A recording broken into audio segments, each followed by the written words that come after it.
Hello everyone, it's me Hafri Shah from Proton.org, and this is a walk-around video of the 3rd generation Proton Saga. If you're in the market for a small compact sedan in Malaysia, pay close attention to this one.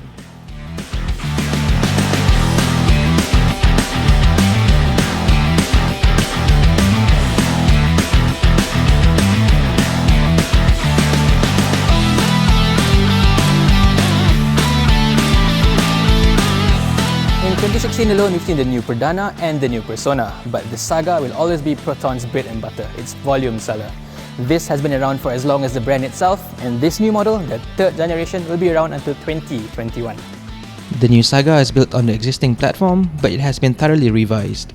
The body in white is now a full 20% stiffer, for instance, and the entire top hat is brand new, with not a single body panel carried over. Prices start at around 37,000 ringgit, going up to 46,000 ringgit for the top spec premium version. There's now a clear distinction in price between the A segment Saga, the B segment Persona, C segment Preve, and D segment Perdana, as Proton has properly streamlined its product lineup. The Saga has a 1.3-litre engine, so there's no more overlap with the Persona 1.6. This time though, it's a newer VVT unit from the Iris, and despite it having the same exact power outputs as before, this is both faster and more economical than the old one. It now gets from 0 to 100 in 12.2 seconds with a 5-speed manual and 13.1 seconds with a CVT. Fuel economy is better too, 18.5 km per litre for the manual and 17.9 for the CVT, both better than the outgoing Saga. On top of all these, the new Saga gets all the improvements introduced on the latest Persona. 3-point engine mounts replace the old 4-point mount for better NVH, and the ECU has been retuned for better CVT throttle response. The ride and handling package has also been improved. On the looks, Proton says the Perdana, Persona, and Saga were all designed at the same time, so there's a strong family resemblance between the three models. The large headlamps and 2-bar grille are similar to those on the Perdana, while the lower intake and fog lamp housing are close to the Personas. And as with all new Proton models, the lights feature Proton lettering, a nice premium touch at this price point. Front and rear parking sensors come standard across the range, but the standard loses out on front fog lamps and body-colored wing mirrors and door handles.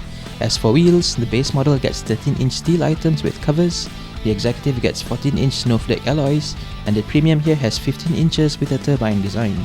Size-wise, the Saga is now 74mm longer than before, and it's also a little bit lower.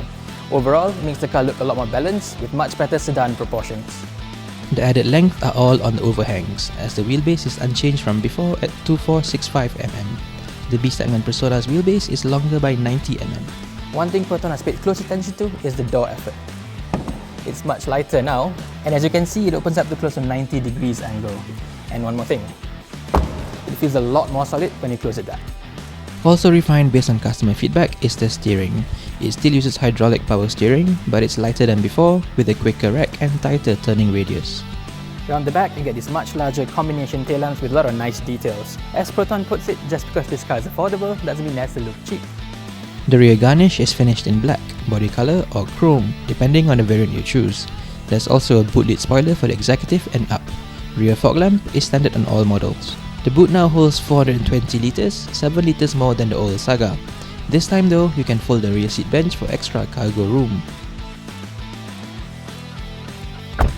Just like the outside, the inside is all new, with modern touches such as this dual-layer dashboard. Of course, there are some familiar touches such as the steering wheel and head unit taken from the Exora. Proton has decided to go for a more grown-up look for the dashboard, replacing the round vents on the old Saga with rectangular ones here.